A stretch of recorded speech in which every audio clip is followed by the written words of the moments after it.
I want to start with a little story. The Middle Ages began in the 5th century, went to about the 15th. This was a time of political and cultural decline. During the late Middle Ages, the Renaissance begins in Italy and lasts until the 17th century. Renaissance actually literally means rebirth. And then there's the third date that we want to dwell on, and probably might not get to though, is the birth of Elvis, January 8th, 1935, but that's just a date that we always need to put in every presentation, I guess. The Renaissance was a cultural movement that saw a reconnection in the area of art, literature, politics, science, and religion. There was a resurgence of learning based on these classical learning sources. There are two main keys to promoting the Renaissance culture during this time. The first was the growing economy. And the second main factor was the printing press. You see, it's not that printing was anything new. It had been done for years, especially in China. But the problem is it hadn't been done very effectively. So what you see here are blocks that have Chinese words, letters, symbols, maybe even pictures carved into wood. Now, as you can imagine, this is not a very efficient process. It takes a lot of time and is quite expensive. And then when you see this block right here, wow, that did take a lot of time. What if we chip this letter right there? The whole block is useless. You know, enter Johann Gutenberg, a German goldsmith who took the existing system and tweaked it a bit. What Gutenberg did was develop a movable type printing press. He tweaked it just a bit to make it a little more efficient. You see this letter right here, that's a single letter. And he changed from the wooden print to an alloy, so that if anything happened to this letter, we could just put another letter in, a lot more efficient. He also changed the formulation of the ink from a water base to an oil base. So we're getting this going. And the results of this are, you got to keep in mind that at this point in time, everything in Europe was handwritten. You could copy about 40 pages a day. Once the Gutenberg press got going, we got up to 3,600 pages a day, a significant improvement. So what are the effects of the printing press? Well, simple economics. It increased the number of books that could be produced, so it decreased the cost. It stimulated literacy among the lay people. You got to realize the average layperson didn't necessarily read at this point in time. And it allowed people to spread the information quickly and with greater impact and to a greater segment of society. The way I put it, it started appealing to the masses. Because you see, at this point in time, Latin was the main language of the day. And this led to the demise of Latin and the rise of the regional vernacular. And another thing it did was to standardize learning, or the preservation of knowledge. You see, when things are handwritten, you know, if you're thinking about a Wendy's cheeseburger at 11:30, you might not write everything out just right. But with the printing press, everything was consistent. Of course, the first major book printed was the Gutenberg Bible, also known as the 42-line Bible. Now, I know you've had a tough day at work. How many lines per page? 42. Okay. Okay, well, we're going to have to be a little quicker. We might want to jump in on the caffeine just a bit. But there are 48 copies of this Bible left today. Those are considered the most valuable books in the world. The printing press was one of the greatest inventions of all time. It changed society and the way we live. As a matter of fact, it's considered, you know, a greater invention than the red bandana, the smaller than normal spare tire, the donut, even disco. So we're talking a major player here in the world of inventions. We started this process last year, came to visit Joel and do the removable Renaissance. This was a denture presentation. We've moved on to partial now, so welcome to the sequel, the removable Renaissance, the partial years. Now, why are we pushing removable so much? Well, just look at what's going on in our population. There are 78 million baby boomers out there today. Now, a boomer is someone who was born between 1946 and 1964. Y'all do the math. The first boomers reached standard retirement age of 65 in 2011. So we're just at the tip of that iceberg. We're just getting started. Now let's look at a couple of surveys that were done by the CDC, the National Health and Examination Survey. They did the first one in '89 to '94 and then repeated it from '99 to 2004. Of course, why are they doing that? Well, they want safer, healthier people. Now what they did, and I focused in on the number of teeth, that's what we're interested in here, they broke it down into different groups. Sex, obviously male, female. Race, they had white non-Hispanics, black non-Hispanics, Mexican Americans. Poverty, they went from 0 to the federal poverty level, up to 2 times the federal poverty level, and then even above that. Education, high school education, less than a high school education, greater than a high school education. And from a smoking standpoint, we looked at people who were current smokers, people who had quit smoking, and people who had never smoked. The interesting thing is, in all of these groups, from that first survey to the second, we moved in the right direction. Almost every group gained a tooth during that time. And most of what you saw in this would be 23 to 25 teeth per person. Now let's break it down to age and look at that. Now if that yellow line represents the 32 teeth we have, let's extract the wisdom teeth. And I know sometimes we use those, but for our sake today, let's just talk about the 28 functional teeth. In the 20 to 34 age group, we average 27 teeth. I can believe that, and you know, you've probably seen that over time. Now, as we go from the 35 to 49, we're dropping down a couple of teeth. Now we get from the 50 to the 64-year age group, we're down a few more to 22. And let's go from 65 to 74, we're averaging 19 teeth. 75 and over, we're down to 18. So you look at this, and what we're concentrating on are obviously these groups right here, because that's that baby boomer crew that I'd mentioned to you earlier. So you see, you know, most of those people are missing functionally 6 to 10 teeth. The fact is there are a lot of teeth out there that have been shucked and need to be replaced. And that's where we obviously come in. The problem is there's a lot of villains out there. There's a lot of villains that are competing with us. Of course, the first one is the economy. You know, we were just talking about the economy and so forth. I don't know about how it's been here in Minnesota over the last few years. In Arkansas and other places I've been, it's been pretty tough. It's been pretty tough. Since 2008, you know, we were thinking these were going to be some of the second coming of the golden years of dentistry, and it just hasn't panned out that way for most of us. It's not going to stay that way, but that's what we've had to deal with. And secondly, there's a lot of competition for our patients' affections. I mean, you think about it. iPad, iPhone, iPod, anything. You know, it's dollars that patients spend on things that they love. Maybe not necessarily their teeth. And then there's been a change in lifestyle. You know, I know a lot of grandparents who are now raising grandkids. Not an ideal situation, but unfortunately that's the change in family dynamics that we've seen. But that's a competition because that's money that they had stored away for other things. So the fact is, I got this slide from Noble Biocare. I was working with the Aesthetic Alliance program a couple of years ago.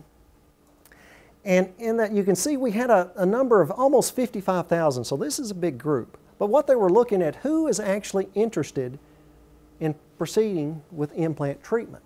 We've got 1 missing tooth, 2 missing teeth, 3 missing teeth, 4 missing teeth. And if you look at these numbers, I mean, on the average, when you say that's pretty close to about 25% if you add them all up. So what we've got here is the people who are willing and able to jump into implant treatment. Well, that's averaging 25%. Now, I don't know about y'all. How many people in here have enough implants in your practice to sustain your practice solely by implant dentistry? You know, I never could do it. Very few people can. The fact is, if only 25% of the people are even going to really be interested in implants, that means 75% you know, need an alternative. Some of those people obviously can go fixed, but there's still a large number of people that can't even go that route. And that's why we need to look at some of our old heroes, people who've been around for a while.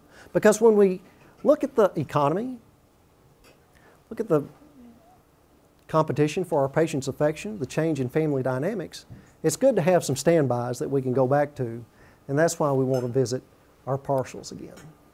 So tonight, what are your options? How do you get there? What are the procedures? And what do you do once you're there? What's next? That is our outline for this evening. Options, procedure, and next. My goal is that by the time we leave tonight, you'll feel comfortable prescribing anything that we talk about if it fits within your practice philosophy, so forth. So let's get to work here. I don't know about y'all, I'm a college football and basketball fan. I just love the sports. And even though I never have been a big UCLA fan, I've always been a big John Wooden fan. He's a very interesting person to read. Even if you're not a sports person, you read his works, they just ooze with wisdom. And I like referring to quotes of Coach Wooden. He once said, "Don't let what you cannot do interfere with what you can do." That's pretty interesting. Y'all, we're not talking about placing zygomatic implants in someone with a limited opening and taking 28 meds. We're talking about partials. You know, this is not that big a deal. So what are your options? You remember Monty Hall from the day? Let's make a deal. What's behind door number 1, door number 2, and door number 3? Let's talk about some basic removable principles, because I'll refer to these as we go through this evening. We're talking about support, stability, and retention. And these concepts are key to your removable prosthetics. I'm going to define support as resistance to movement in a tissue direction. In other words, we've got a good solid floor right here. You know, these tables sit pretty level in here, don't they? That's pretty good. Now, what if we filled this room full of 2 feet of sand? You know, you'd probably be spilling that Coke on you. You know, this table's not going to be too stable and so forth. So we want to have a good support base to build on. Stability is resistance to movement in a lateral direction. Of course, what's going to be the key here? The ridge. If you got one, it's great. If you don't, it's tough, you know, and so forth. Retention is resistance to movement in an occlusal direction. Of course, the one thing we're constantly thinking about there are maxillary dentures. Okay, so keeping that in mind, I'm going to break down the different options you have into support. We're going to look at tooth tissue support, and then tooth, tissue, and implant support. Tooth tissue. Well, this is basically where you want to start with. This is your basic cast partial. I mean, we've been doing these since the beginning of time. Now, what are some traditional concepts that make a partial work? I'm not going to spend a lot of time on this, but one of the first things is a guide plane. Is a guide plane. You know, a lot of times we don't really think about this, but what does a guide plane do? It dictates the path of insertion of our partials, doesn't it? Now, why is that important? Well, you think about it. If a partial can go in 7 ways, it can also come out 7 ways. And that's not what we're striving for, okay? We want it to go in one way and come out one way, because you think that's going to help with what? Retention and so forth. The guide plane should be about 2/3 the distance from your buccal to lingual cusp and pretty much follow the contour of the tooth. Now, what you want to do, you want to have at least a 2 millimeter guide plane. Longer if you can have it in a tooth-supported situation. Now, if you've got a distal extension, you really don't want much more than 2 millimeters. And you think about that, the reason is because if we have a long, tall guide plane with a distal extension, when our forces come down in the distal extension area, that's just creating more torque on our tooth and so forth. So minimum 2 millimeters with a distal extension, longer if you've got a tooth-supported situation. Secondly, a rest. A rest is going to be about 1/3 the distance of our buccal lingual cusp. Should take on the shape of a spoon. In other words, when you run your Explorer out, we want to make sure there's some type of locking mechanism in that rest which holds that tooth and helps with support and stability. The chevron rest should be as low as possible. We're trying to keep that out of occlusion and so forth. And you think about this, especially in the area of indirect retention. Jane, I bet you see this quite a bit. We really don't want to just have that rest sitting on an incline. Now, where in dentistry do you find inclines to be your friend? Not too many places. You know, you think about it, we try to keep forces off of inclines with occlusion, with setting up denture teeth. But you think about it, if this force comes down here and this is a rest and this is our tooth surface, that just, what, orthodontically moves the tooth. Now, if we apply a rest to this situation, and apply that same force, you see that we're dictating that the force is run along the long axis of our tooth, which is a much more favorable situation.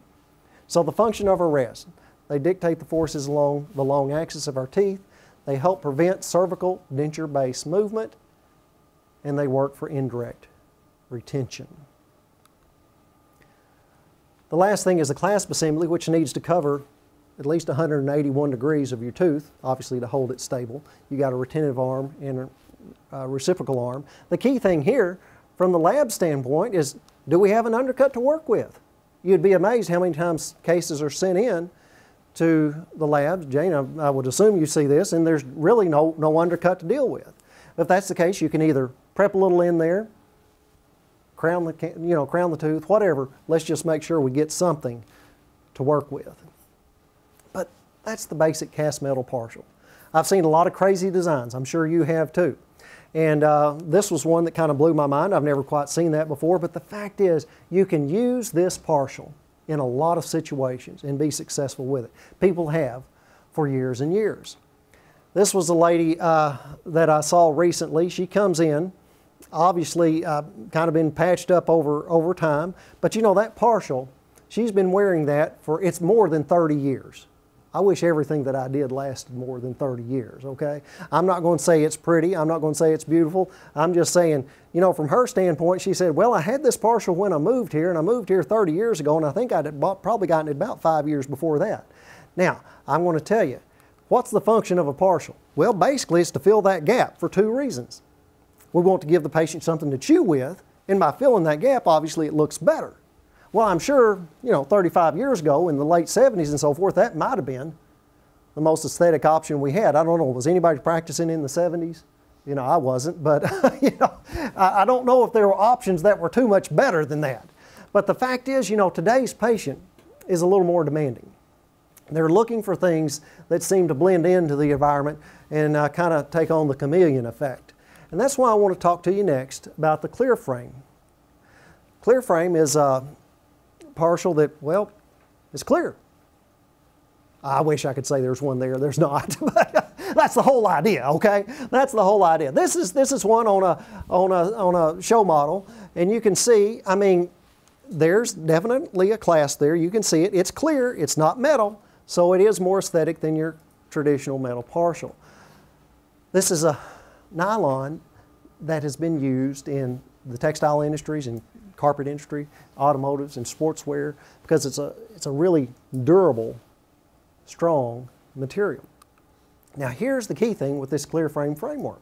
You see, it looks very similar to a metal framework, but the fact is, you think about our metal frameworks, we're looking at about 1/2 to 1 millimeter thickness in different areas. What you're looking at here is about 1.5 millimeters to 2 millimeters. So I'm not going to sit here and tell you that this clear frame material is as strong as metal. It's not. But we have to make it thicker to be adequately strong to function, okay? So keep that in mind. Now, can everybody adapt to something thicker in the mouth? Not necessarily. You know, that's kind of your job as the dentist to try to assess that. I wish we could nail that every time. Wouldn't our life be a lot easier? That's not really the way it is. Dentistry is not that kind to us. But you can see, because of not as much strength, you got a fairly large clasp from top to bottom and thick, okay? So I don't want to mislead you. I just want you to know what you're dealing with here. There are limitations to the material. We are limited to just doing an Akers clasp, okay? So we can't do eye bars and things like that. I wish we could, but we haven't gotten there yet. And there is no reciprocal clasp. Everything is plated on the lingual or palatal, okay? So keep that in mind. Now, here are the options that you have as far as major connectors. You've got the basic horseshoe, the palatal strap, and then the anterior posterior palatal strap. So you've got a few options in the maxilla. Of course, in the mandible, really the only thing you've got is a lingual plate. You know, like I said, we're plating everything anyway, so that's basically your option. I wouldn't trust this with this material to be strong enough in a bar situation. Now, you can use it even for a unilateral partial, you know. Do y'all do a lot of unilaterals? I mean, you know, I found where I used to work, we do a lot of them, you know, and I was in Louisiana last week, and they're doing a ton of these things. Now, the one thing you've got to keep in mind with this clear frame material, once again, it's thicker than metal. So a lot of times you don't necessarily have adequate room to put a tooth in here. So keep that in mind. This is something that you might want to get an idea from the lab on as to whether that would work or not. But as far as your partial procedure, nothing's really any different. We just go in and do things the same way you've done. If you want to do a try-in, you do that. If you want the clear frame back with a wax rim, we do that. If you want to set up, we do that. I mean, nothing really changes. You just do everything the same. We're just using a different material for our framework. Now, look at the contraindications for your clear frame. Well, mobile abutment teeth, short clinical crowns, loss or lack of adequate undercuts, acrylic allergies. Wow, that looks pretty similar to a normal partial, doesn't it? I mean, that's not really that much different. Now, let me tell you, when we first got into this, they called and they wanted me to do a few little trials on this. And these short clinical crowns and the lack of adequate undercuts I found to be the key. I think that these cases can work pretty well when you've got a relatively tall tooth, okay? And I would guide plane that so that I'd have as long a guide plane as possible, once again, to help increase your retention and so forth. But where we got in trouble when we were trying to do these is we were trying to push it a little bit beyond what we could normally do, and that's where you run into situations. So I think that there's a window here that clear frame can work in and work well. Unfortunately, it's not every place, but that's the purpose of our lab. I mean, you send the case in, you say, hey, will this work? Let them evaluate it, give you the thumbs up or an alternative. And see, this is what clear frame looks like magnified 400 times. Can anybody tell me what you see there? I mean, I see gray and white. You know, I don't know. It doesn't even look that clear, but that's your clear frame magnified 400 times. Let's look at a few cases here. This is what I call the basic socks on a rooster case. Have you ever had a case come in like this? I mean, look at this. The retention's on the gingiva, you know, and so forth. We're out of occlusion here. This lady's worn this partial for 20 plus years, okay? I mean, obviously worn it down. You know, she can flip it out and catch it in her mouth, I mean, with her tongue. I mean, it no retention whatsoever. But we decided to try a clear frame on this. Obviously, you can see a considerable amount of wear on the teeth from the 20 plus years of wear that she's had. This is the mouth. Now, I was just going to go, once again, I'm trying to test this. First things we've done, so I'm just going to go with what the patient comes in is what I'm going to do, because I want to work with what I consider the worst case scenario. So we've got a decent situation here because it's tooth-borne, you know, we're liking that. I just went with a basic alginate impression, and I went ahead and did a clear frame, the framework try-in there. Now, it went in pretty easy. It wasn't a big deal. The one thing that I really was impressed with was how well it adapted as far as this plate goes. I mean, because you can see these teeth are fairly crowded, but it really worked out pretty nicely and so forth. Now, keep in mind, once again, this is a little thicker, and if the mounting might be, you know, skewed just a bit, you might have to adjust the clear frame material a little bit. But I've found that, y'all, I mean, I just pretty much adjust this just like acrylic. Jane, would you agree with that? I mean, it's pretty easy. It's not a big deal to adjust. So I just kind of treat it pretty similar to how we do acrylic. There's our setup, and there's the case in the mouth. Which, once again, I wish I could tell you this thing just completely disappears. Obviously, it doesn't. But it looks better than metal over here. It doesn't over here because we've got an amalgam behind there. So the amalgam's showing through. But in this situation, I think we came out with a result that the patient was very, very happy with. There it is in the mouth. Look at this, though. This is the one thing you have to be aware of. Notice the thickness of this as compared to the metal partial. Now, if you assess that your patient has absolutely no ability to adapt, you know, this would probably not be the way to go, especially if you're switching from metal to the clear frame. This patient I had here, I mean, I figured she could adapt to anything. Once again, she had worn this that hadn't fit for probably 20 years anyway, so I thought I've got a pretty good shot here, and it worked out just fine. Now, let's look at also a unilateral case. This was a young lady who presented. She was in her 20s. She was missing teeth 3, 4, and 5, and we just thought, just for trial's sake, let's do a unilateral. Let's see how this works. We'd never tried it before. We thought this would be a good thing to try. So we went in with our framework, tried it in, everything fit fine. we were going to use an abbreviated clasp over here. Now with this material, once again, since it's not as stout as metal, I mean, we were a little more aggressive as going into undercuts than we would have normally been. In this situation, we wanted to use this distal curvature that we have with our canine. Now there's the completed case. Jane, are y'all pouring these or are you packing them? We started packing them, we are now pouring. Okay. Well, and this is a poured case, and I always laugh about this because this was probably the first clear frame we tried. All the fibers ended up right here in this interproximal. Thank goodness, I mean, with the poured acrylic, I just tell everybody we tried to characterize a little gingivitis in there, and everything worked out just fine, you know. But that wasn't the whole idea, but we'll go with that. Sounds good at this point in time. But this is what we started with. This is what we started with, and there's where we ended up. Now, you know, you think about this. Granted, if we could do something fixed, if we could do implants, that'd be our best option. At 20, in her 20s, she obviously couldn't afford all that. And this is something that with her lip line, it worked out very well. Now notice another key here. Because you think about it, if we're doing a unilateral, we don't have cross-arch stabilization, do we? So the one thing I was really cautious about, notice the length on those buccal cusps were a little shorter than what you would consider ideal. Okay, I'm going to tell you, I took them out so that when she went into her lateral movement, we were out of occlusion, slightly out of occlusion, as opposed to riding on that in kind of a group function type situation. Because I wanted to make sure that that would stay in. And she's been wearing that now for 3 years, and the last report I had is doing very, very well. Now, I'm not going to talk a lot about... I have a question. Yes, ma'am. Is that real? That looks like it's, the one picture looked really retentive. How easy is it for her to take it in? Well, it's not that difficult for her to take in and out. I mean, it's nice and retentive. Yeah. I tell you, you know, if you compare it to, say, a really retentive metal partial, I don't think you're going to find the retention to be as good as the metal. But I mean, once again, if you've got good undercuts to work with, it can be adequately retentive. I think now, I did have a patient when I was doing these trials who she had one of those metal partials, actually as a distal extension, but when you put it in, you know, you heard it pop in. And I just told her, I said, let's not even try this, because I thought there's no way I can get that good a retention with what I was going to do.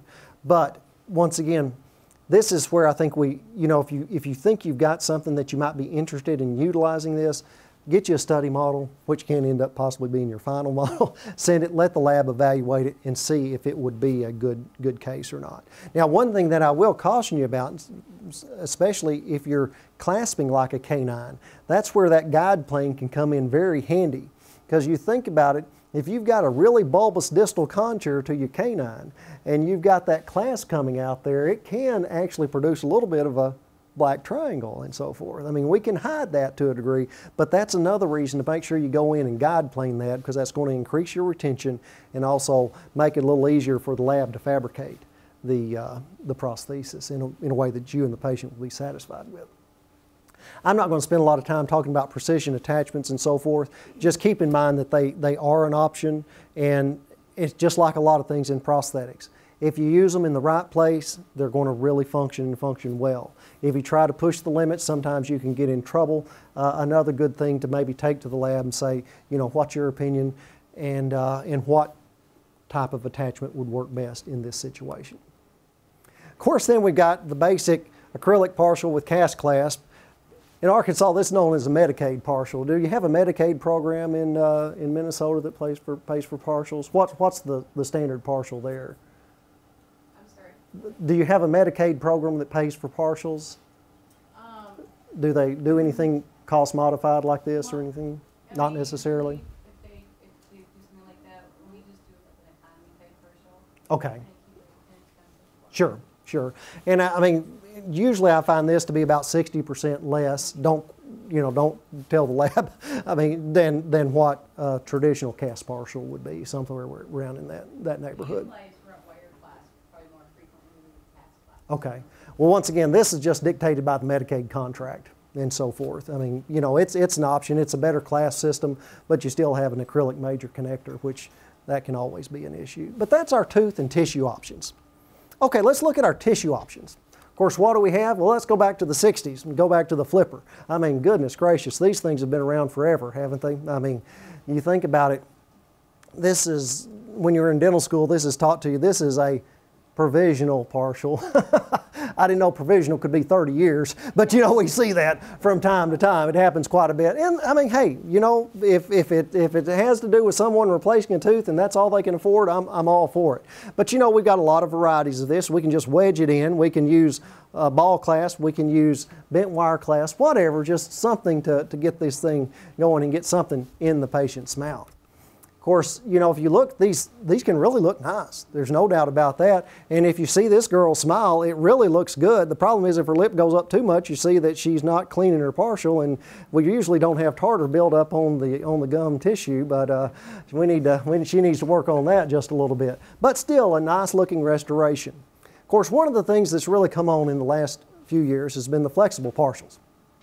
And I don't know about you, I couldn't touch my head to the back of my knee unless we cut one of them off, and most days I'm not willing to do that. But, you know, this is really a growing segment of our product line.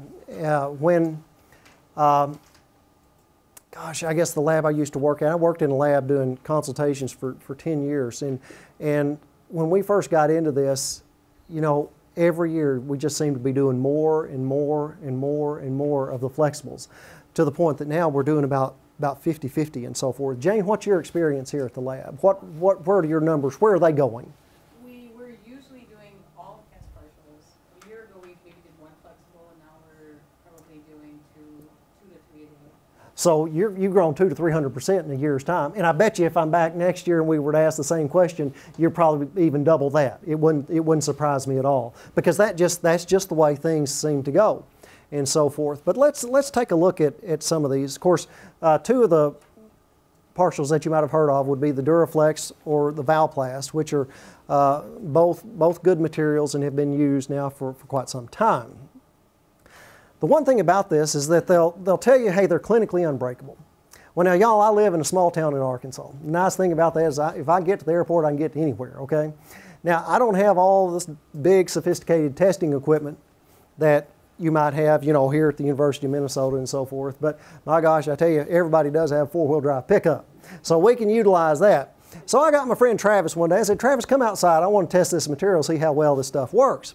So he got his four-wheel drive GMC, and we put a Duraflex partial down, and I had him drive up on that. Now, what do you think it sounded like when he drove up on it? Those two sounded like popcorn. Pop, pop, pop, pop, pop. No big surprise. Now, notice that this is a Terra Grappler, which is a very good on- and off-road tire, good in wet and dry conditions, so one that we consider really the industry standard. So Travis drives up on the partial. I have him stop. I have him turn the wheel to the right, then turn it back to the left. I mean, we're just grinding this partial into the end of the asphalt, and then drive off, and that's what we've got. Now, y'all, I was just doing this kind of as, you know, didn't even know if I was going to put this in the presentation. I was just doing this to have a little fun. But, you know, as I got to looking at this, I thought, hey, this is pretty interesting. Now, I wasn't surprised that by grinding that, it ripped the clasp off, okay, and popped the teeth. Now, also, this area kind of ripped back in here. But the thing that really impressed me is look at that major connector. That's still in pretty good shape. I was impressed by that. So, I'm going to tell you, keep in mind that this does do away with the warranty. So don't let every patient check this stuff out. Don't tell them it's tough enough to do this. But the fact is, I just thought, this is really something. I mean, you know, we're grinding this into the asphalt and so forth. I was impressed with this. Another feature of this material is that, hey, we don't have any monomer. So anybody who's had monomer issues in the past, this is not necessarily a concern. This is that same valley that you saw the clouds in. This is on a prettier spring day. And then we also have the option of doing the bilateral and unilateral partials with this. Now, there are three benefits that I think you'll find appealing here: the contour, the comfort, and convenience of these partials.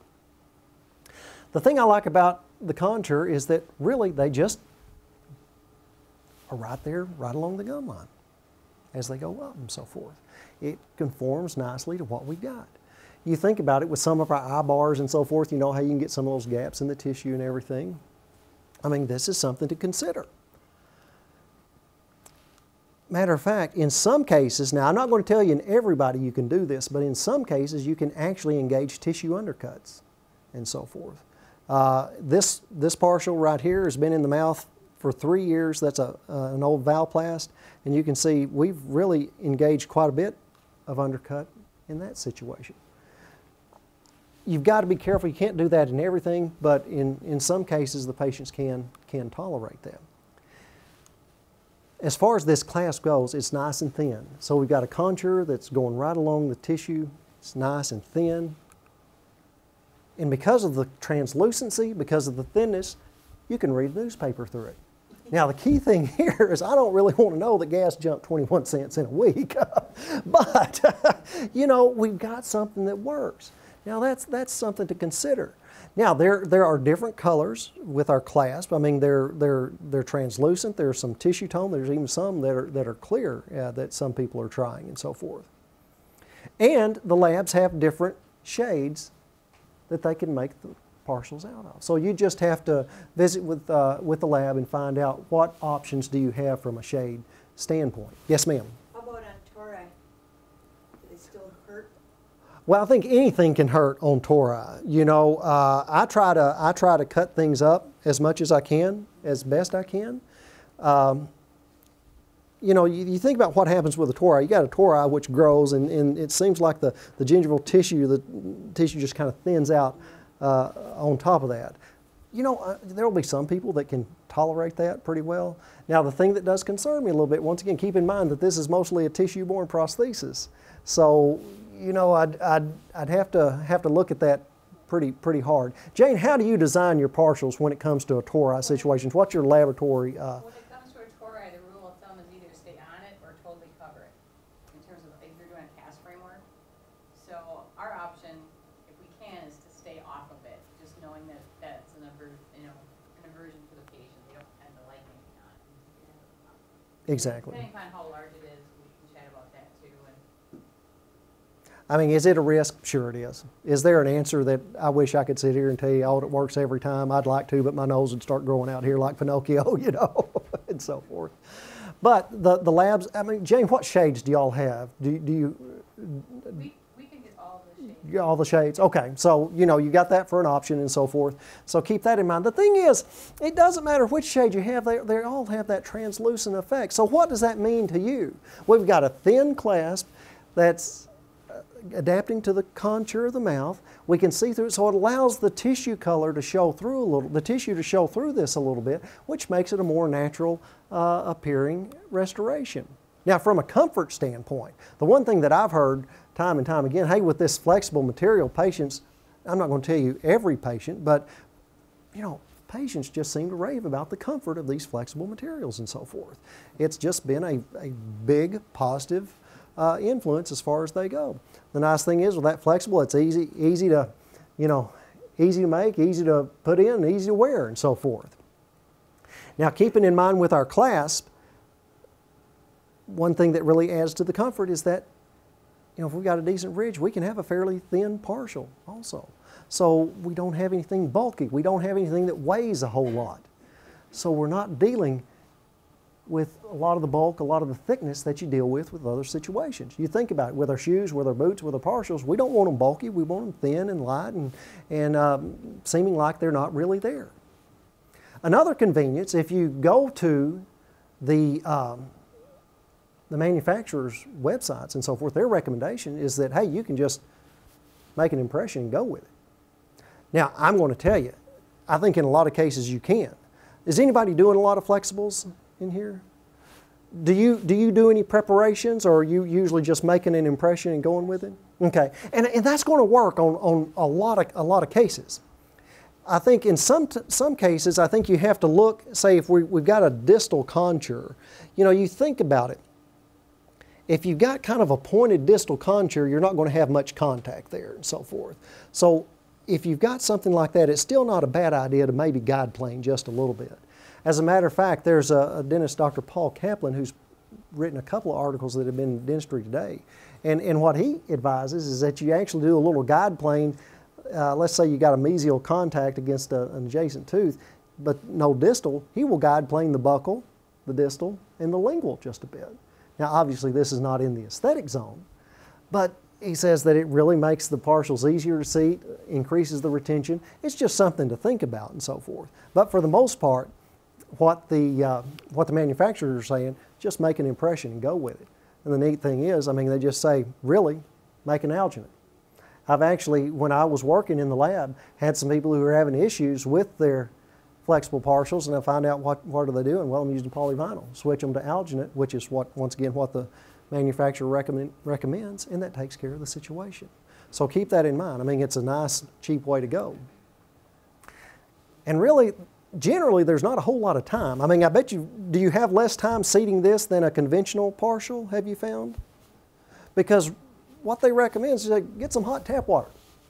Throw this thing in the water for about a minute before you put it in the mouth. Put it in there, because that's going to help it conform just slightly and so forth.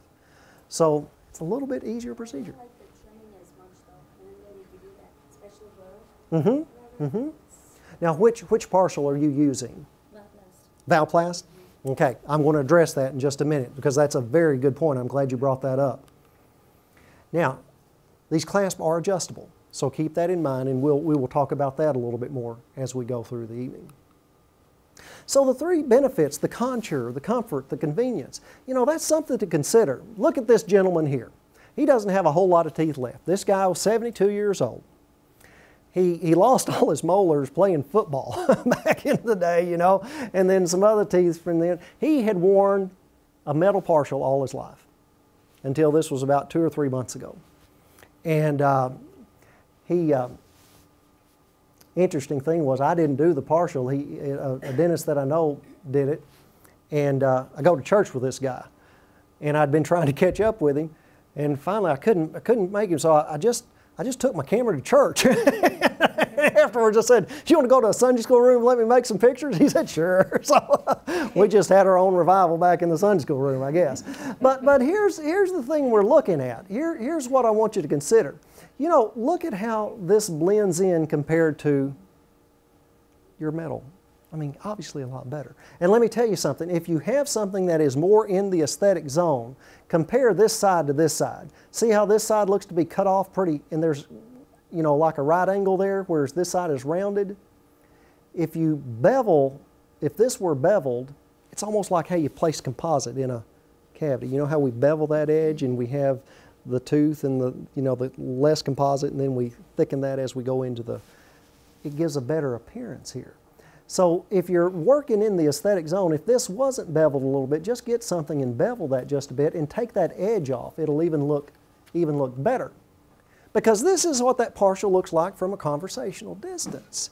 Now, I want to tell you, you know, we can all look at that and say, okay, well, that's that clasp. Yeah, we'll pick up on that. How many people out in the real world is going to pick up on that? Not too many, I don't think. You know, I mean, that's something we can live with, especially when he's had a metal clasp on that tooth for all those years. He was thrilled. He was thrilled. So, you know, when we're looking at Valplast versus Duraflex, and of course, I think Valplast really got the start. That's the one with the big time name recognition. Meyerson came up with the Duraflex a few years ago, but it's been growing significantly.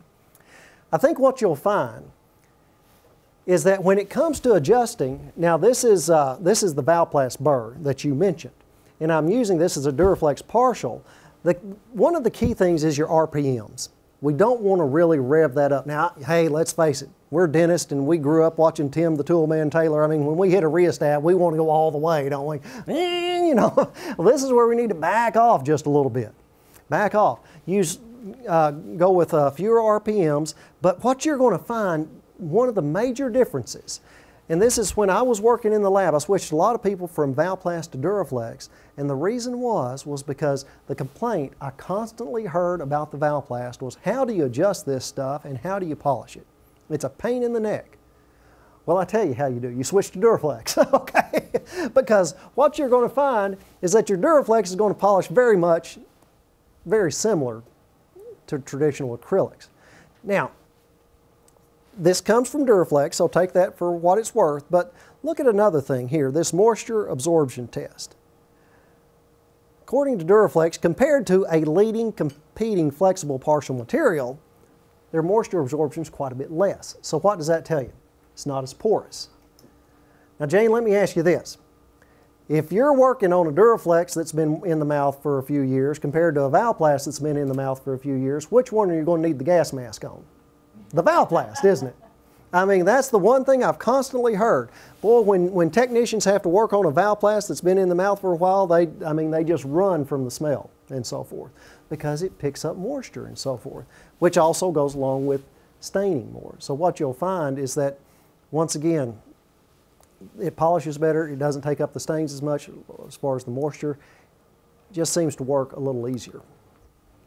Okay, that's our tissue-borne. Now, let's throw implants in.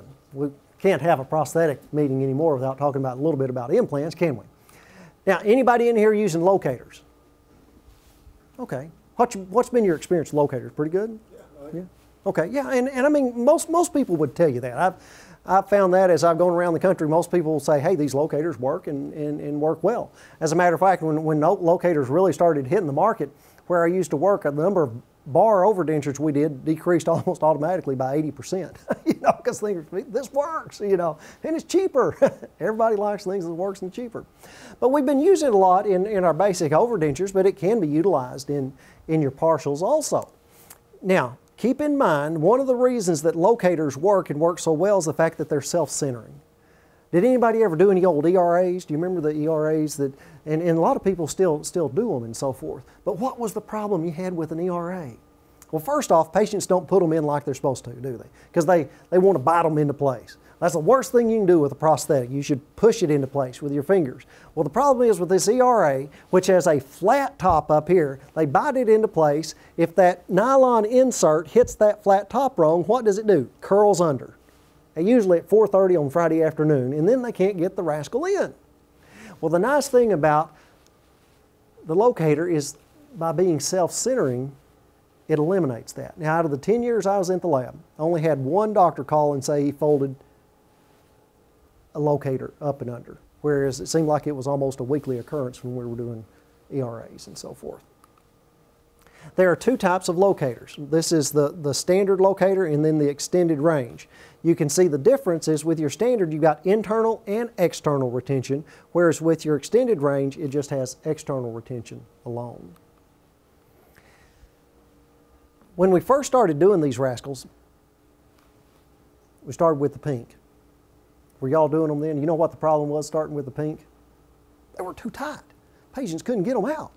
So thank goodness the folks from Zest listened to us and they started making a blue, which had about half the retention, then you got a clear, which is more. And they'll tell you to go up to about 20 degrees with this. I'm a little bit skeptical of that. Then they also have the extended range, which I've found that I'll use in most situations when there's much angle discrepancies whatsoever.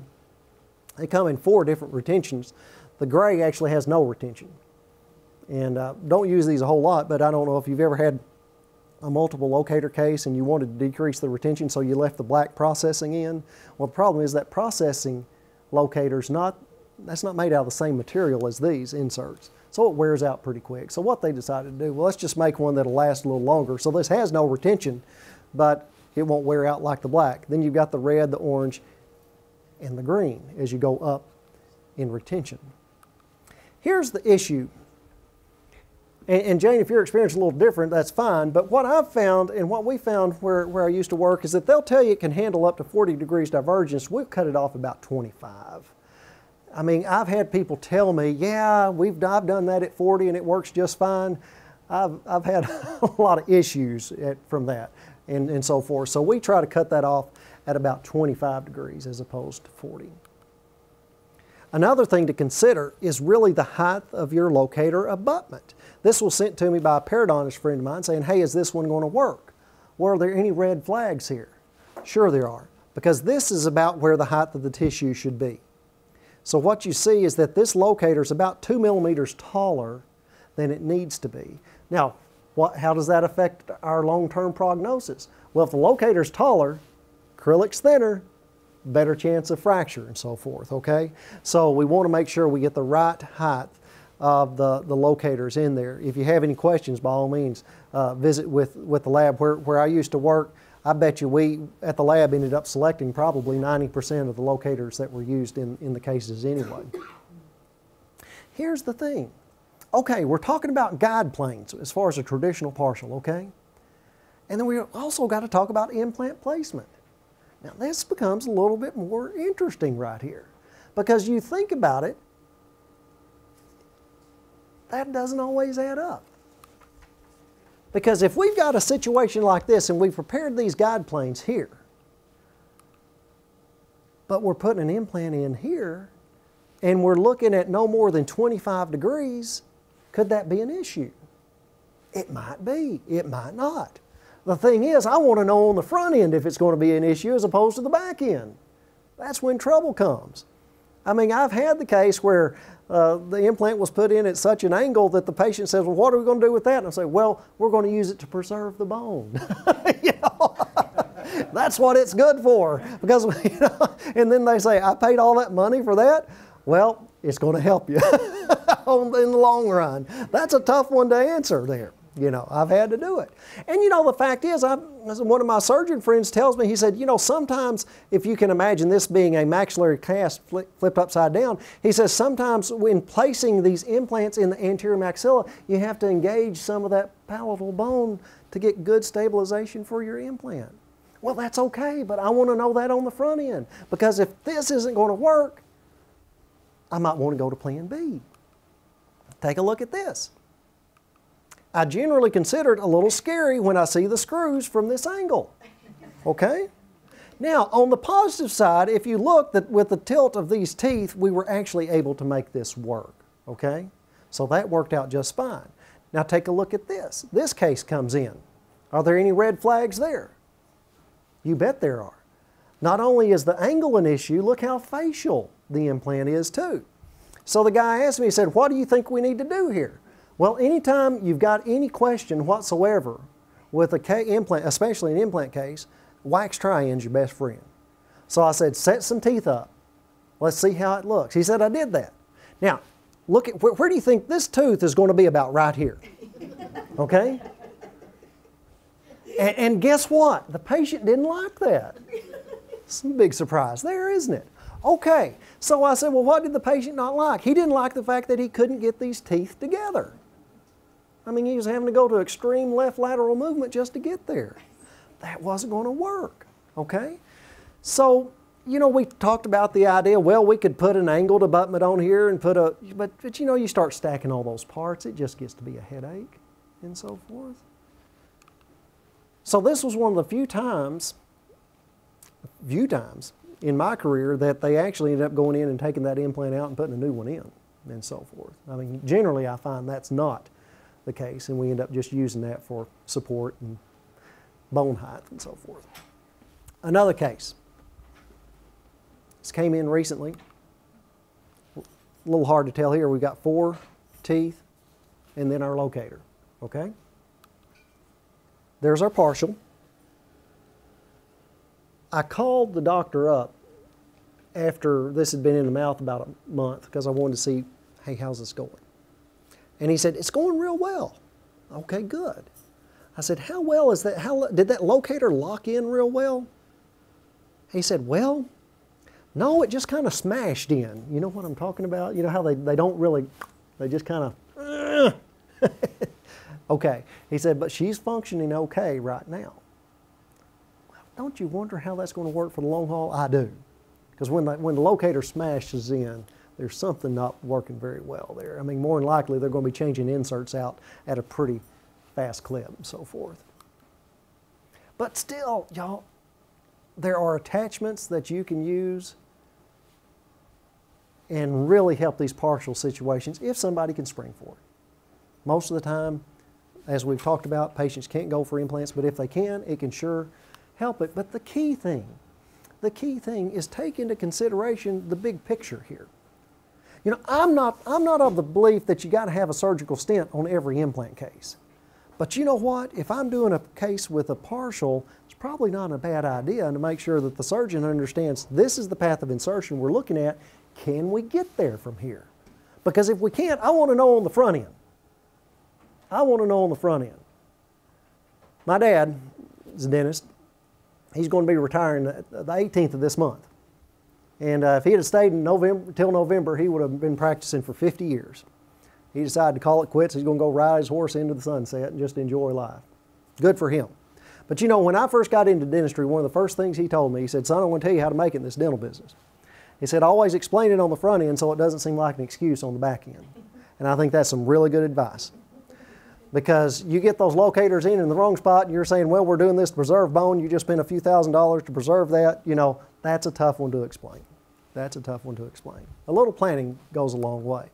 Another quote from John Wooden, and I thought this came from Shirley someplace else, but you know, he said, if you don't have time to do it right, when are you going to have time to do it over? A good thought, a good thought. Okay, this is our first break. Okay. Next is our procedure. We've talked about what our options are. Now we want to look at, well, how do we get there? First off, let's look at impressions, case evaluations, and then some patient instructions. Impressions. I'm going to tell you, when it comes to impressions, I like something that's simple, I like something that's cheap, and obviously it's got to work, okay? Now let me ask you, has anybody in here ever messed around with the AccuDent system? Has anybody heard of the AccuDent system? Okay. Pardon? Yes. Yeah, it sure is. Actually, AccuDent is it's an alginate. So from that standpoint, I'm not telling you it's the cheapest alginate on the market, but it is an alginate impression, which is still going to be cheaper than others. Mike, what are you selling an AccuDent kit for? Around $300. Okay, so let me show you the kit here in just a second. I just want to introduce you to this, and especially the concepts, because what you've got here, this is an alginate, but you've got a tray gel and a syringe gel. Okay, and then there are the trays, and then here is the key. And I'm going to tell you, you get one of those big syringes, the quality of your alginate impressions is going to go up immediately, and I'll show you how to use that. With this system, there's a system 1, which is mainly for dentures, and a system 2, which you'd use for your partial cases, or study models for fixed, whatever. But what you've got is, in the maxillary arch, you've got 6 trays, 2 small, 2 medium, 2 large, the same with the lower arch. Some of the features of this tray are that there's a peripheral dam, which kind of helps hold the lip out a little bit, which helps keep our thickness of our peripheral impression, okay? Then it's got this buccal pouch gate, which once again allows material to flow through here. I don't know about y'all, but I've had many times when, you know, things just kind of thin out as we're making this curve into the hamular notch and so forth. So by that buccal pouch gate allows us to keep a little thickness in that region also. Then there's the palatal flow chamber, which forces material up into the palate to help eliminate bubbles and so forth. On the lower arch, we've got that same peripheral dam. We've got what they call the lingual power flanges. Once again, I think that goes back to Tim the Toolman Taylor. Obviously a man named that, but the power flange. There are cutouts for any tori that might be present, and you can always go in and modify this because you can buy these trays individually if you need to.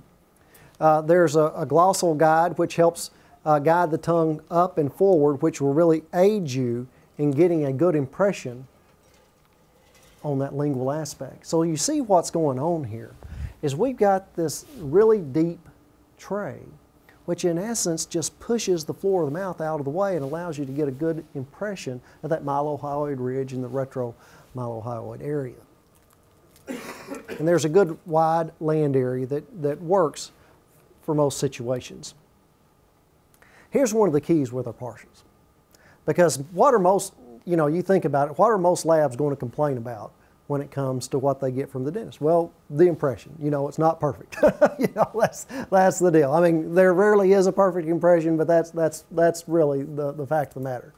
You know, I've often told my friends in dentistry, I say, look, if you would go spend a week in the lab, you'd be a better, more compassionate dentist. And I tell my friends in the lab, if you'd go spend a week by the chair, you'd be a better, more compassionate technician. I mean, there's something we can learn from each side.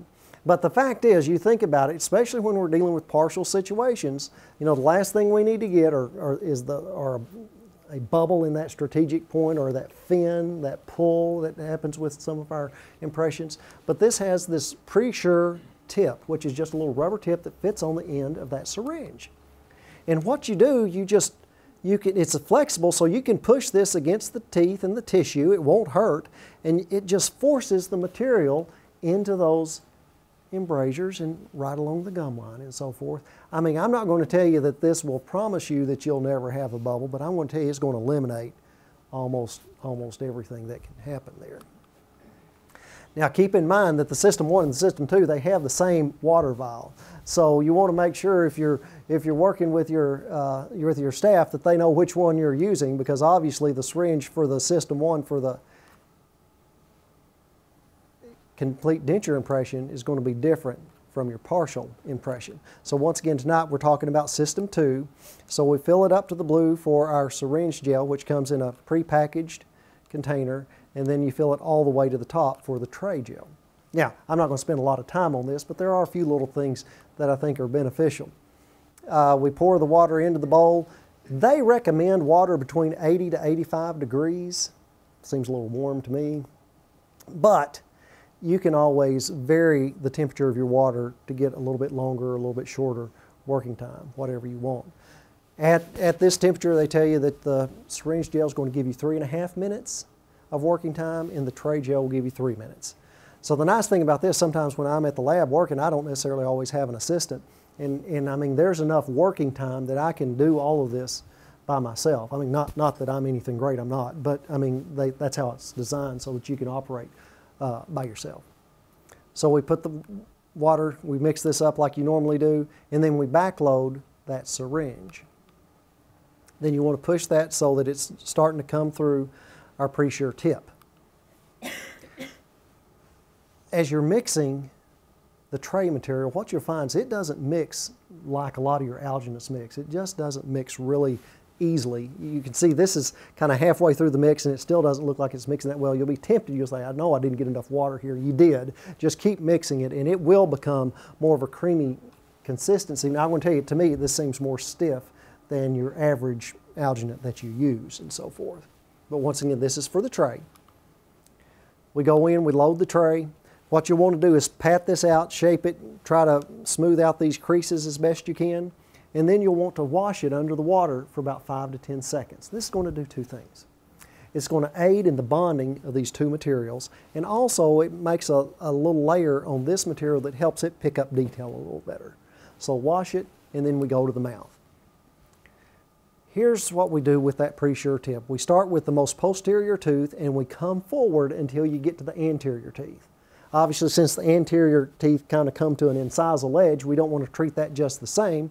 You want to tilt that tip up somewhere between 45 and 90 degrees, and you can see we're just working the material once again into the facial sulcuses that we deal with. You go to about the midline, then come over to the other side and do the same thing around to the midline. And then we go and we incorporate the material into the lingual surfaces. So we've injected all the way around the teeth. Then you want to remove that tip with gauze or paper towel, whatever you got handy. And on the maxillary arch, you want to start back in the hamular notch area and inject the material around to the midline, then go to the opposite hamular notch, inject the material around to the midline. Now, Jane, when I was here for the dentures, I asked you, I said, where do you find most of the problems with your complete denture impressions or with impressions in general? You said the distal third, the peripheral, or the distal third of the impression, posterior third. See, the thing is, we're injecting the material right in where the problem is. So you can see that with the configuration of these trays makes a pretty favorable situation. And I don't know about y'all, but I can get a void in the palate with the best of them. But what you do now is you inject this material right up into the palate, and once again, we're just about ensuring you that you're going to eliminate any potential of any voids and so forth. But you can see what you can end up with are some really nice impressions that are nice and sharp and clean. And once again, without that pull or that little fin that's right in that critical area for retention and so forth. So it's just making an easier situation. Now, I want to tell you, if you say, well, I'm still going to make custom trays and and do all that. That's fine. If what you're doing is working, I'm not trying to change your mind. But if you're having some issues, I'm telling you, I would consider this. Also, think about this. This is going to give you the best preliminary cast you can ever work off of to make a tray anyway, okay? So keep that in mind. But you get nice extensions all the way around. Now the lower is going to be pretty much overextended, but that's the lab's job to determine the extensions. They look at the landmarks and so forth. That's nothing new to them. Then it's time to pour the case up. There are 2 stones that are not compatible with the AccuDent system. GC's Fuji Rock and Kerr's Velmix. So if you've got those stones, you'd want to probably use something else because they just don't work well together. And I'm going to tell you, when it comes to alginates, I've seen some crazy stuff. I've seen, our drivers used to pick up alginates in a plastic bag at 10:30 in the morning and finally get back to the lab, at 6 that night. You just thought, what happened to accuracy? Well, it left at about mile 30, okay? It's not there anymore. But the thing is, I'm going to tell you, to make your alginates as accurate as possible, boy, there's a little holder that you can push the tray into to hold it, and if you'll do this and let it at least get to its initial set prior to inverting it, I'm telling you, your alginates are going to be more accurate and so forth. And when it has reached that initial set, just get a second pour, put that down, and then work with the case. If you don't think you'll have a chance to get to that before it sets completely, just put a few little fins here, and that'll help in the bonding of your second pour material. But here's the key.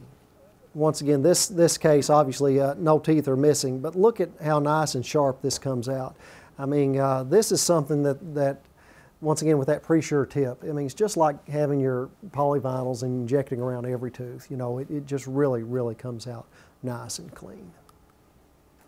And you can actually go to Ivoclar's website and look at the procedure guide. I've kind of blown through this kind of quickly, but if there's something you might be interested in, go and look at that. Then if you have any questions, by all means, give the lab a call. But this is the kit. All the trays, the materials. But really when you get down to it, once you've purchased the system, and please understand, if you buy a system, I don't make a penny, so I don't think I'm trying to sell you this to make me money. I'm just telling you, I like the concepts of what we got here.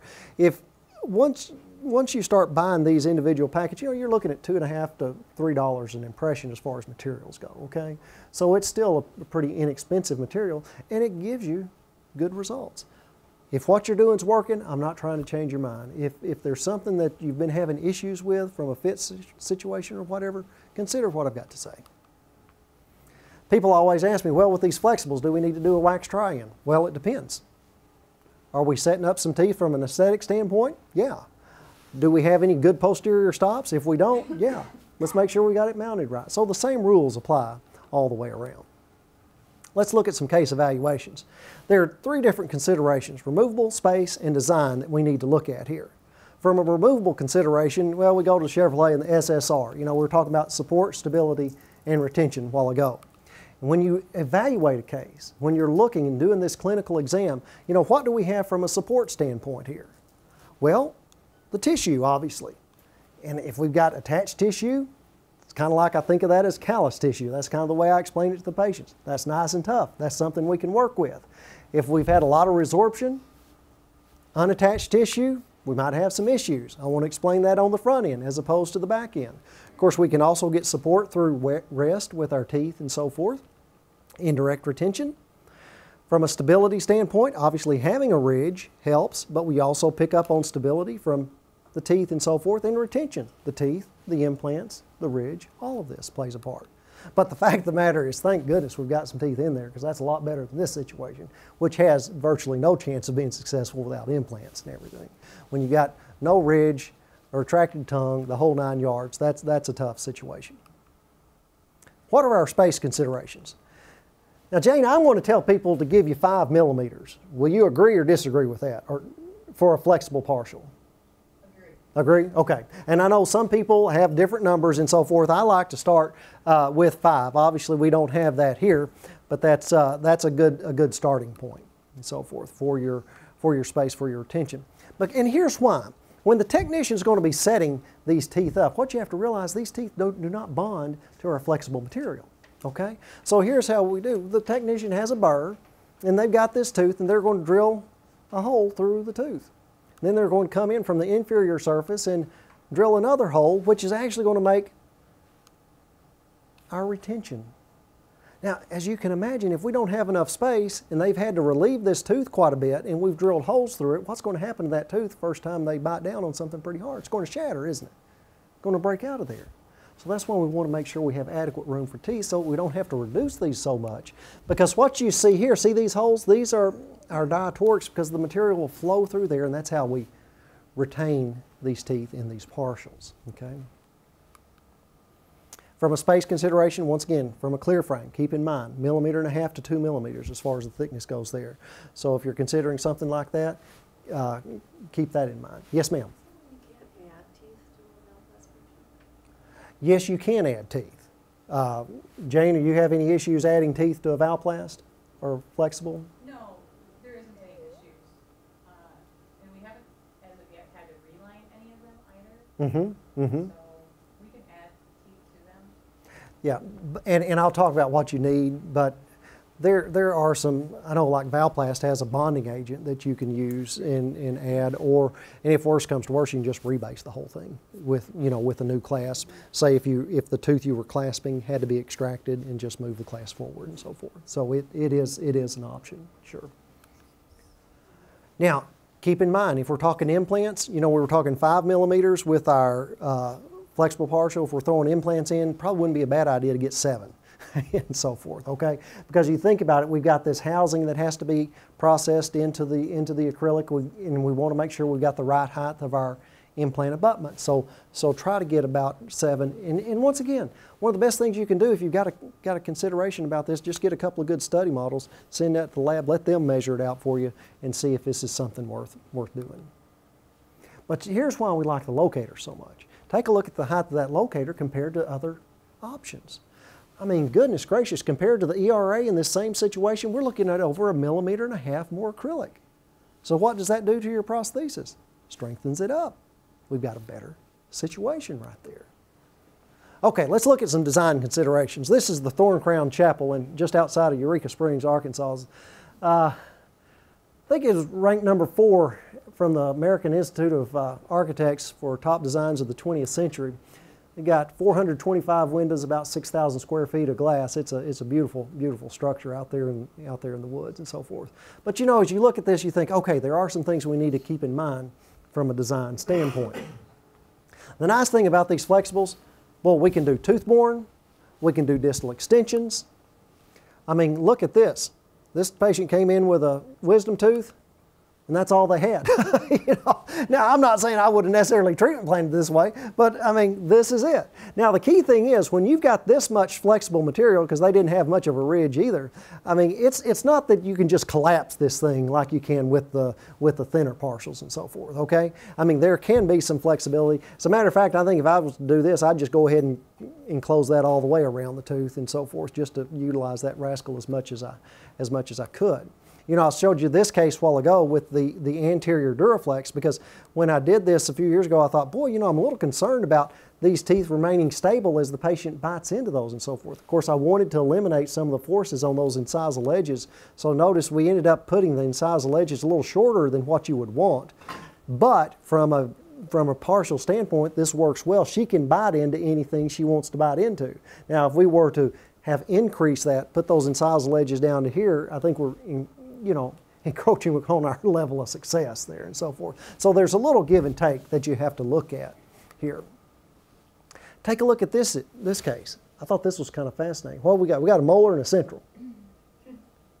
wow. Of course, traditionally this has been automatic complete denture, hasn't it? But you know as well as I do, there's Mrs. Jones might be 87 years old and she's still got 2 teeth, but dadgummit, I'm going to the grave with those 2 teeth too, I mean, some people have that idea, and that's fine.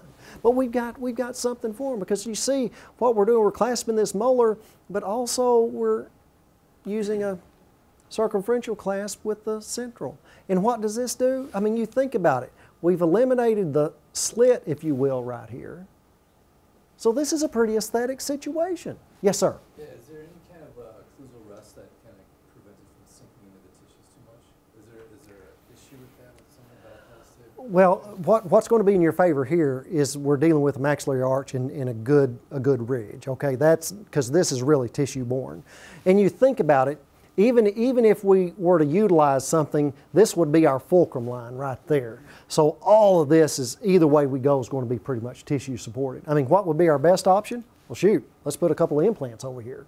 Wasn't really, in the cards for this case. It's a good question, but you see where I'm coming from. I mean, with a fulcrum line right here, I mean, that's all like a huge distal extension right there and so forth. Oh, well, I tell you what, let me show you something in just a minute that I would suggest on something like that, okay? I'll get to that in just a sec. Will you get any suction with that, or is it flopping? Really, I mean, we've got the bead line, and if your impression is pretty good up here, I think you're going to have, a little bit of suction there. And if you don't, I mean, y'all, when I was in dental school, they kind of made it sound like denture adhesive was kind of like the unpardonable sin when you made dentures and so forth. But as I got into maxillofacial prosthetics and dealing with these cancer patients and so forth, you realize maybe it's not such a bad idea from time to time. So, a little adhesive right there might not hurt if they're not getting, adequate suction and so forth. So keep that in mind. But look at this case. Interesting situation. A lot of times with lone standing premolars, you can do that circumferential clasp, a nice aesthetic situation. Obviously you couldn't do that here. We could have here. What you have to do is just send that in, let the lab survey that out and see what will work. But there's a lot of different clasp options that you have, and you can mix and match a little bit as you please. A lot of times we run into situations where we've got teeth on one side and we're missing teeth on the other. Well, if the patient doesn't mind a little metal in the mouth, I know some of them are wanting to say, hey, I want to be metal free. I mean, keep in mind you can use stuff like ball clasp and circumferential and a wire clasp with this, just like we do with our traditional flippers and so forth. I mean, really, this will work just the same. And let me tell you, it is tough. It is tough, if this is the last tooth in the mouth, to run a flexible clasp around the distal and back to the mesial here. That's a tough thing for the lab to fabricate, because as things shrink, it seems like we end up many times with that pulling away from the tissue and having a gap there. Obviously something we're trying to avoid and so forth. But by eliminating that wraparound effect, and I'm not going to tell you it can't be done. Sometimes it can, you just have to really thicken this area up as you're going around the distal and so forth. But you can get away from that with things like a ball clasp. And these can be used, I mean, you're just kind of limited to your imagination. Here we're utilizing a circumferential clasp with this tooth and actually having a little cantilever action going on here with a conventional clasp here. Conventional clasp, circumferential, conventional. It's just once again kind of limited to what you can see and what the lab can survey out and tell you whether that will work or not. In many cases, you can do a nice little unilateral with these things. Now, what you've got to watch for is, my rule of thumb, this is the gospel according to Larry, I guess, is that I wouldn't go over 2 teeth with these unilaterals without trying to maybe throw a little support in there somehow. Let me show you unilateral flexible. I mean, this was a case I did years ago, actually a Valplast case, just tilted premolar here. That really wasn't an issue. We didn't have any retention on the facial surface, but that didn't matter because with that tilt, we just used it all on the lingual and so forth. So, we go in, we adjust the tooth, and that's a pretty aesthetic partial right there. Now, granted, not too many people are going to be looking in the mandibular molar anyway, but you think about it, boy, if we had if we had beveled this little area here, I mean, that just really blends into the mouth. That's where you see the nice effect of this material, and the fact that the translucency that it has allows the patient's natural shades to blend through and help it blend in and so forth. So some things you got to consider from a design standpoint. First off, you know, what's the patient had in the past? How happy are they with what they've got, what they've had? Yes, sir. What do you bill out on a unilateral partial? Is that like an interim partial, or what kind of insurance code do you call that? Oh, wow. That's a good question. You know, I got to be honest with you, it's been 11 years since I've looked at insurance codes. I'm sorry. It's a Nesbit code. Is it? Okay. I don't remember it. Okay. It's called a Nesbit. Nesbit? Yeah, there's a lot of different terms. Nesbit, spider, unilateral, they're all the same. They're all synonymous. So there is, and I'm sorry, I've forgotten. That's a good question. I should have known that. But the fact is, what's the patient had in the past? Are they happy? What changes does the patient desire? I'm going to tell you some of the biggest places, tough spots I've gotten myself into was when I decided on the changes for the patient. You know, I had a lady once came in, did an overdenture. I kid you not, her occlusal plane, her incisal plane was slanted terribly. Well, I was going to be super dentist. I was going to straighten that thing up, which I did, my gosh. And we straightened it up, and she looked pretty, and she went home, and her husband had never seen her without a slanted occlusal plane or an incisal plane. Guess who remade it? You know, I didn't ask. I just straightened it up. I learned the hard way. You know, always ask. Get the patient in there. Get the patient's husband in if you need to. But what changes do they want made? Now, y'all, I'm going to tell you, when I was a kid, I came up with this philosophy. If I couldn't decide whether I wanted a Snickers or a Kit Kat, it just made sense to me to get both. Okay, you know, and you think about it's just the American way. You know, you go order a cheeseburger at Wendy's. Well, do you want to make that into a combo? You darn right I do. That's how we do it. Okay, but the fact is, you know, when you get, we've talked about metal partials, we talked about flexibles, and you know, it's really not a bad idea to combine the two and come up with what I just call a combination partial. Do y'all have a certain name for it? Virginia, okay, whatever. But I mean, you talk to the lab. I'm going to call it combination because that's what I know it as.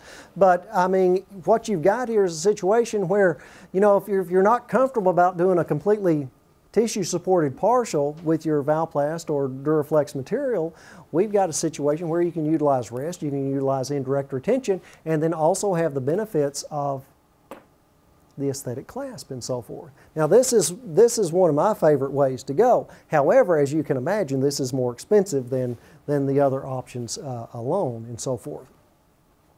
But what are some of the indications? You know, just like you asked about just a minute ago, let's take a look at this case. Double distal extension, 2 canines left and so forth. Patient wanted something that's going to look good to them. I mean, the fact is, do you think anybody was really going to see a metal clasp down here? No, but they were when they pulled their lip out, so that's what they wanted to live with.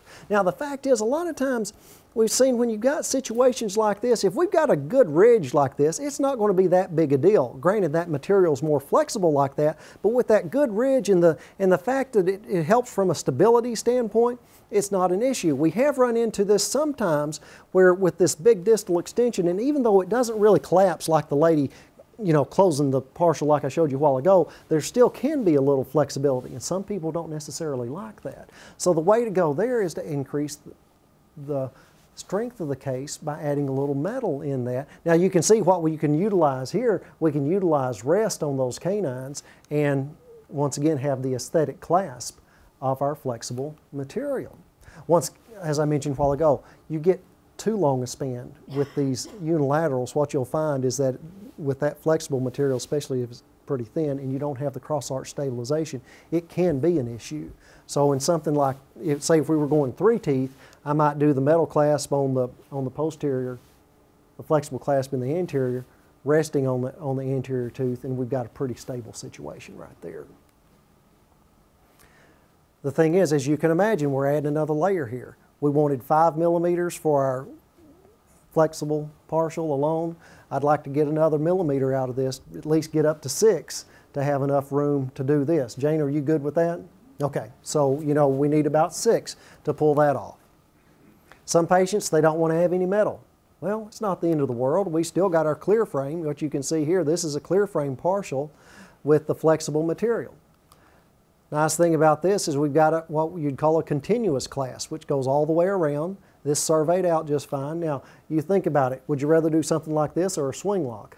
You know, with me, I'm going like this as opposed to the swing lock and so forth in that situation. And just like I mentioned a while ago, when you've got teeth on one side that need to be replaced and it's not an aesthetic issue on the opposite side, having that metal major connector is a big advantage and so forth. This is a pretty solid partial right here. This one was kind of an interesting situation. This is just a metal strengthening bar processed inside the material with a ball clasp soldered or laser welded onto it.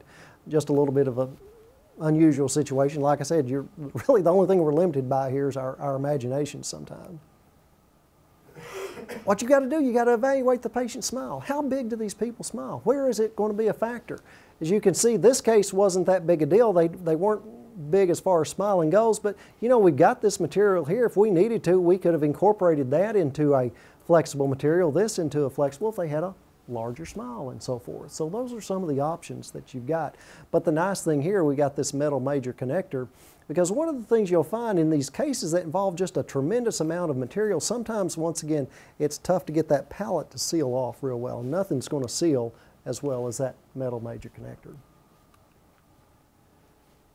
Now, just like we mentioned a while ago, one of the big advantages of this material is the fact that we've got a fairly translucent material that works pretty well.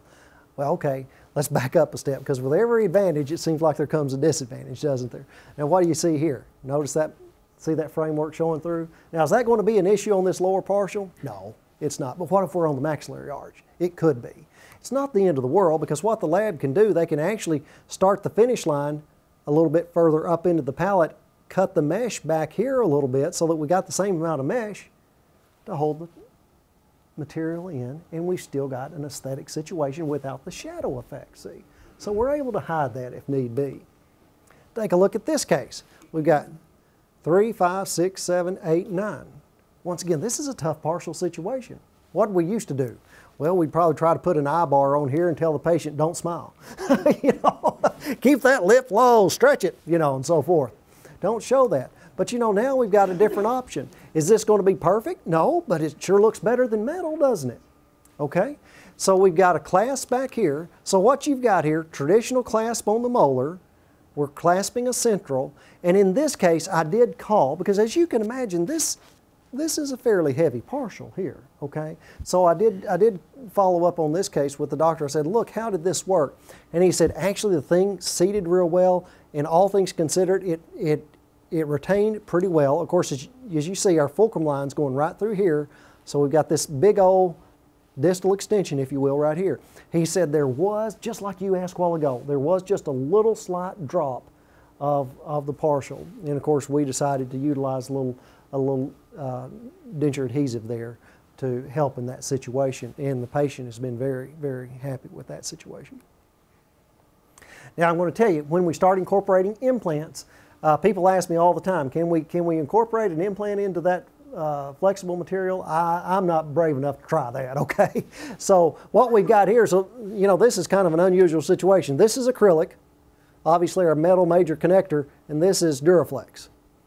But if you're incorporating an implant, make sure that that housing is picked up in the acrylic, and don't try that. I've talked to people who've tried that before, but you can imagine as retentive as a locator is, at some point in time that thing's going to start pulling out, and you take the partial out of the mouth, and the locator housing is still going to be on the abutment. So keep that in mind. But the fact is, what you want to do in this situation, you can utilize your metal clasp for your retention in the posterior, utilize your flexible clasp in the anterior. It's the best of both worlds there. Now, I keep referring back to my friend who came in who'd had the partial for over 30 years. I've got a little bit of an advantage in the situation having a lab behind me. I can play around with certain things, and it's not really an issue. I made her a couple of partials, one with an abbreviated clasp here, which we tried to lock into an undercut on the distal, and the second was with a flexible material.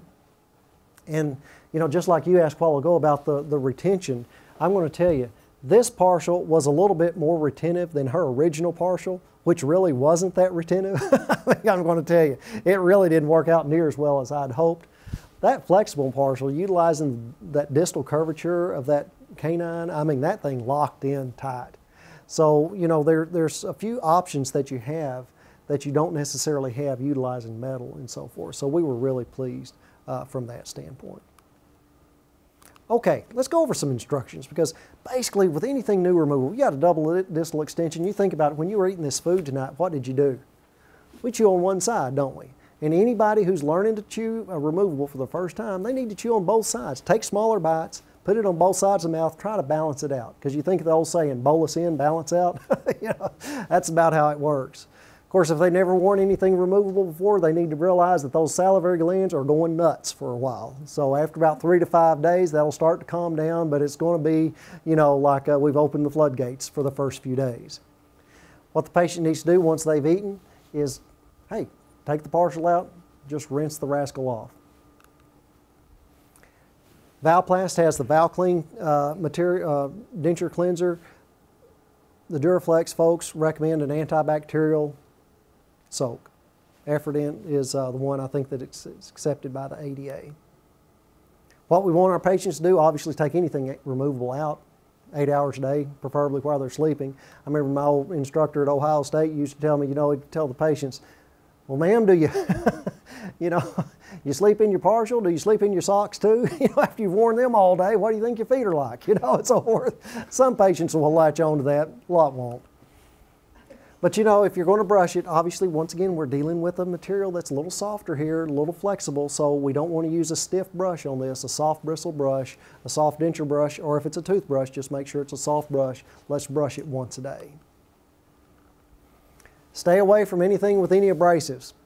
You know, good old Comet or toothpaste, you know, we want to stay away from those. That's not really good for our materials.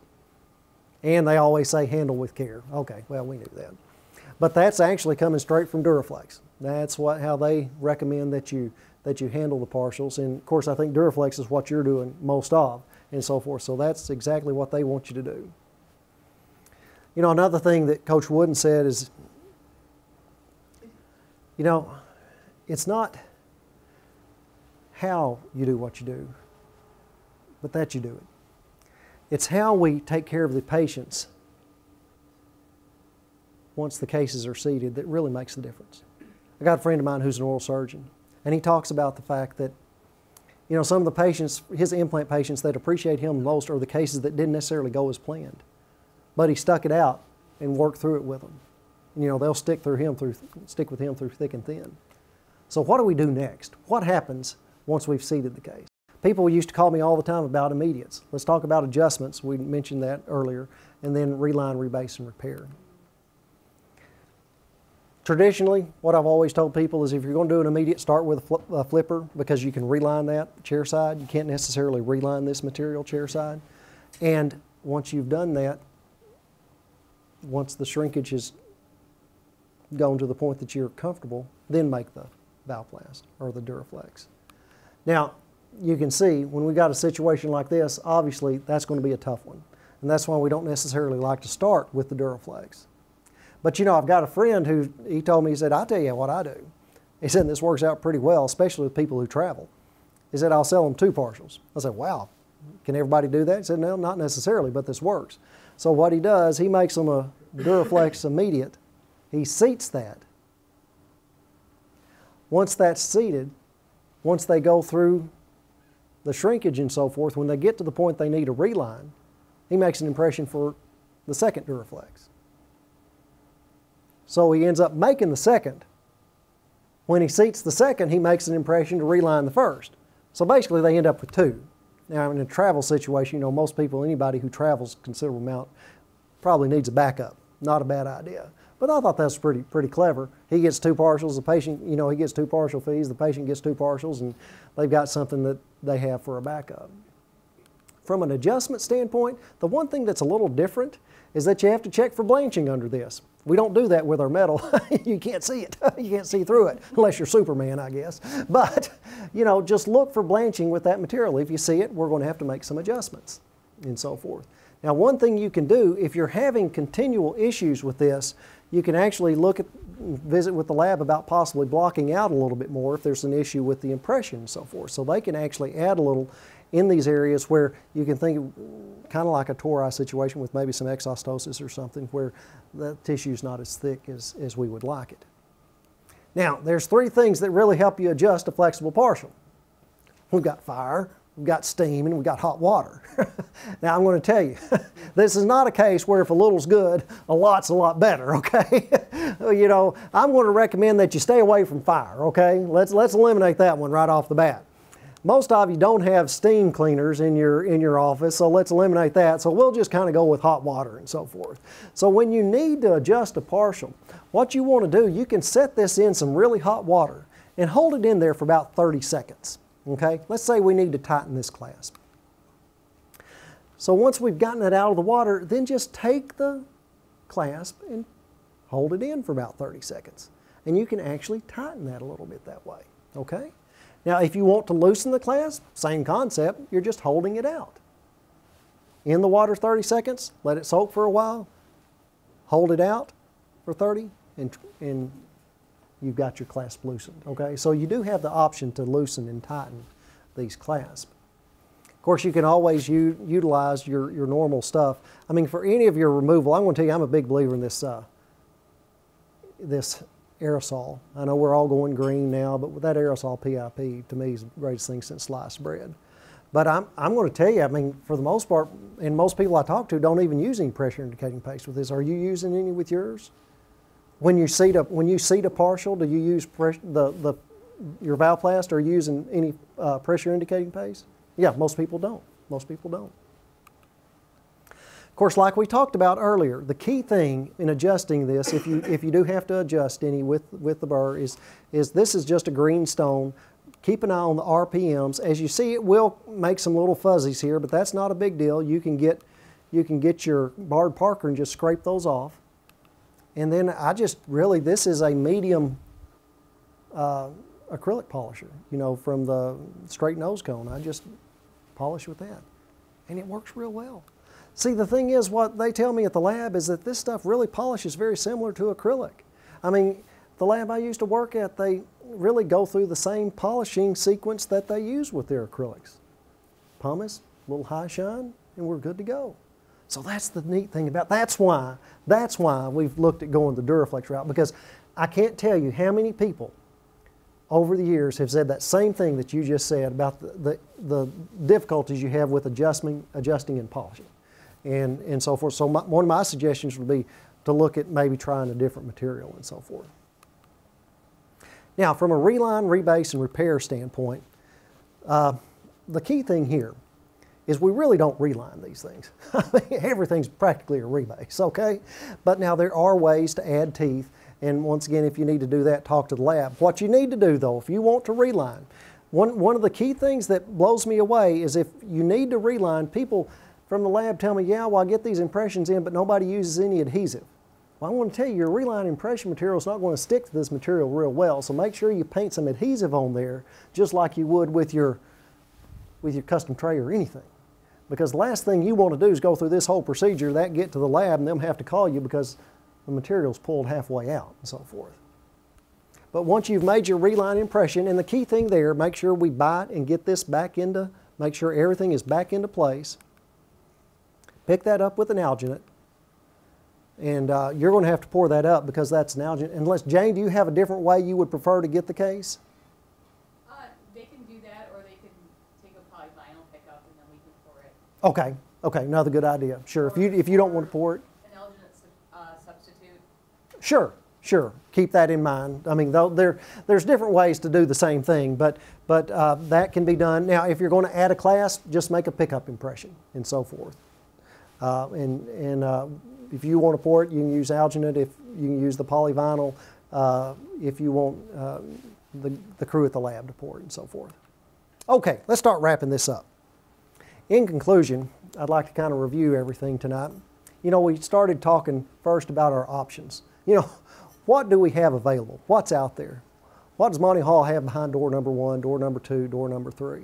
Then we looked at the procedures. Once we know what we've got out there, how do we get there? How do you get from point A to point B? And then secondly, how do we follow up with these cases to make sure that we're successful?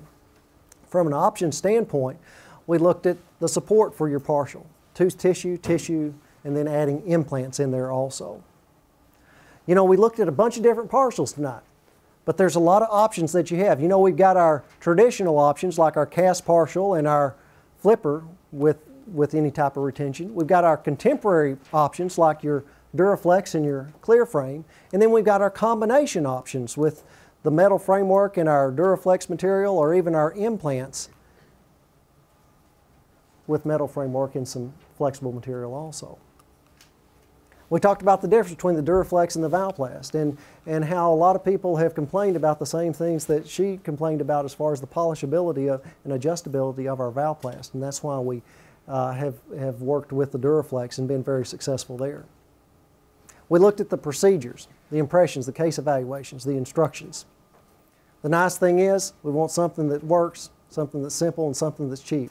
An alginate impression is going to work with all the situations that I've discussed with you tonight.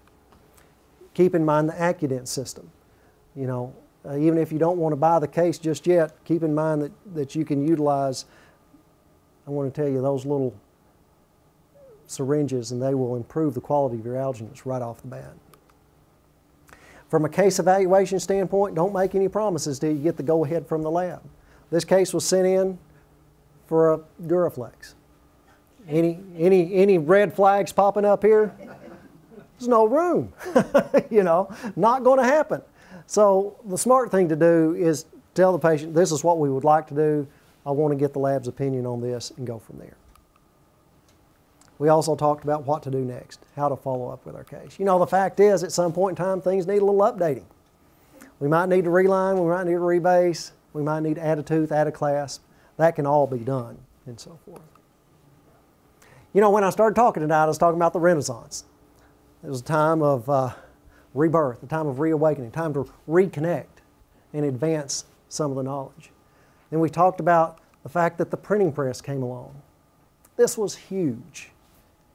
One of the biggest inventions of all time. As a matter of fact, the printing press led to the Reformation, was a key player in the Reformation, the Renaissance, and the scientific revolution.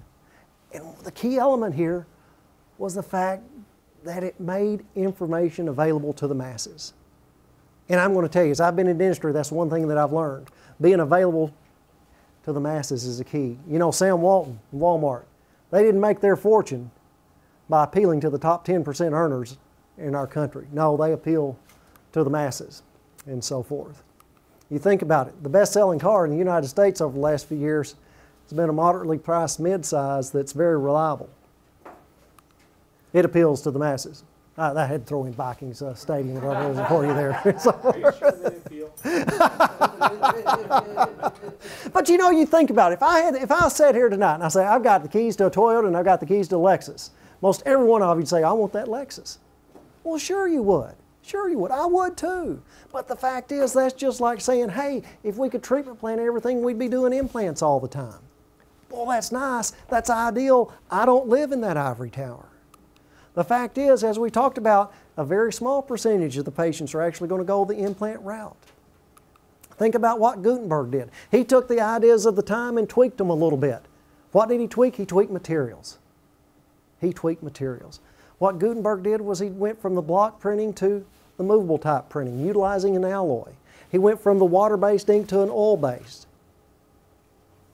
Okay, you think about this. It made a more efficient, more aesthetic product. You can do that too. So the next time you're treatment planning your partials, consider these contemporary options, these combination options. You know, they're going to please some patients that you have in your practice right now. Wooden also said, failure is not fatal, but failure to change might be. Some more good words of wisdom. You think about it, when we were in the Renaissance, man just knew that everything revolved around the earth. Of course, we know that's not true today. It's widely known that the universe revolves around my oldest daughter. I wish it wasn't that way. But the fact is, you know, we've made a few changes, and I think, especially from a material standpoint, we're making changes in the right direction. Once again, I know I sound like a broken record, but when it comes to these partial cases, the best thing you can do is get you a couple of good study models, which might end up being your final cast. Sending those in and have the lab evaluate it. Get their ideas. They might think of something you haven't thought of. They might be able to get you out of a situation that could be kind of sticky on down the line. So utilize them all you can, my good friends at Twin Cities. Okay, gang, that is all I had for you tonight. I do appreciate your attendance and your attentiveness.